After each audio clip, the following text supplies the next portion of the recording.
Итак, продолжаем собирать костер. Значит, что, вот у нас колышки такие сейчас застрогаем, чтобы они втыкались в землю. Ух ты, сучок.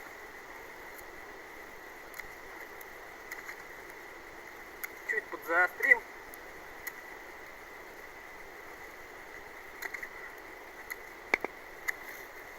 Один.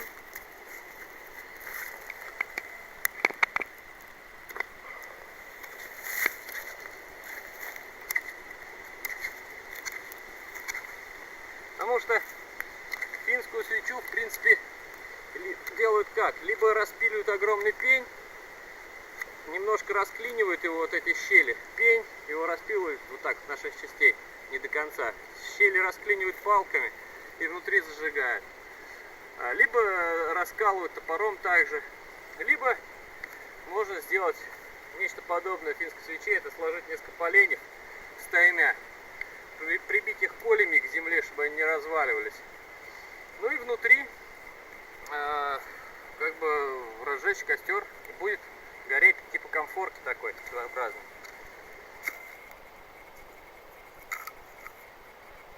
Короче, вот как-то так я это планирую собрать. Вот, в середине образуется пустота. В середине образуется пустота, и вот туда мы набьем хвороста, растопки, и отсюда будет идти пламя. То есть нам сейчас надо забить коли, чтобы это все держалось.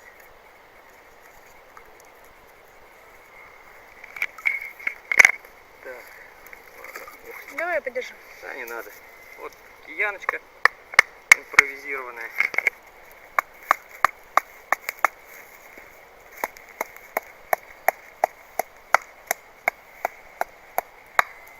Вот. Значит, плотнее как-то, чтобы было.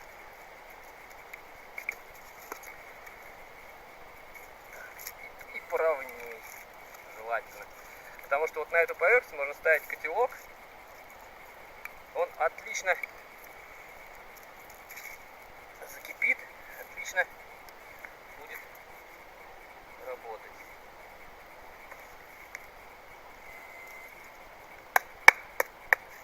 По-хорошему палки должны быть побольше, чем поленья, да, чтобы забивать можно было. Либо должно быть одно вот такое полено, либо, ну, как бы вот такие полежки. Но я не буду заморачиваться. Что, поход выходного дня.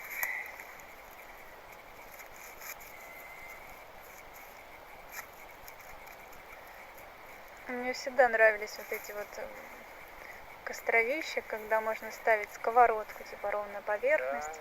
Да. Это как раз тот случай. Сверху можно поставить камень, вместо сковородки жарить яичницу. Да. О, я попал в кротовью нору. Смотри, это сейчас выйдет, скажет, кто там. Обругает меня всячески. Ну вот, в общем, как-то это вот так будет, да? Сейчас мы надерем из близлежащей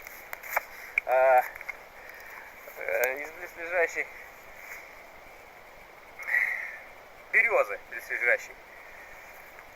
Это как ее? Бересты. Вот у нас хворост. Будем поджигать.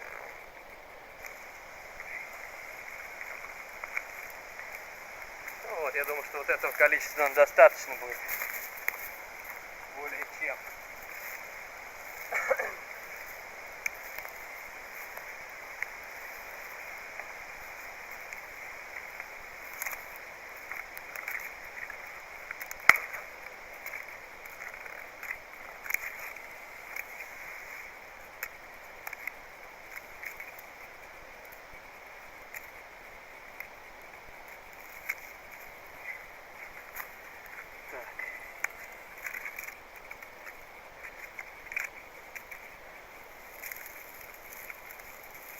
Берем растопочку.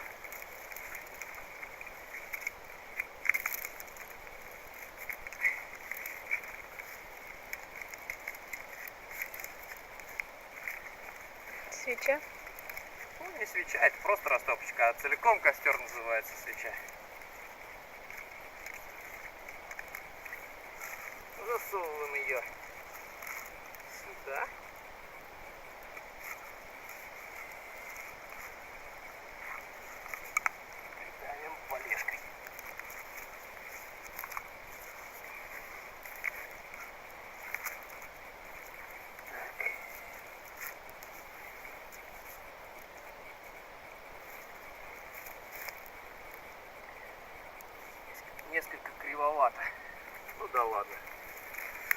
туда мы потом постепенно будем подкидывать еще хворосточка, палочек.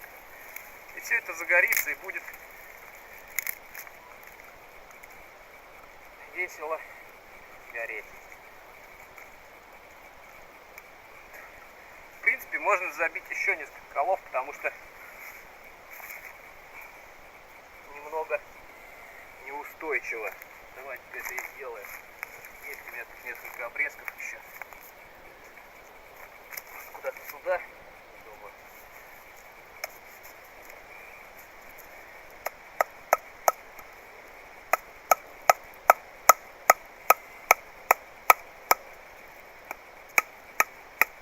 Тоненькие поленцы не очень устойчивые.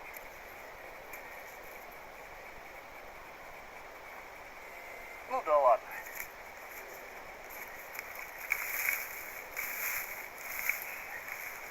Вот так, в общем-то, это все выглядит. Давайте пробовать поджигать.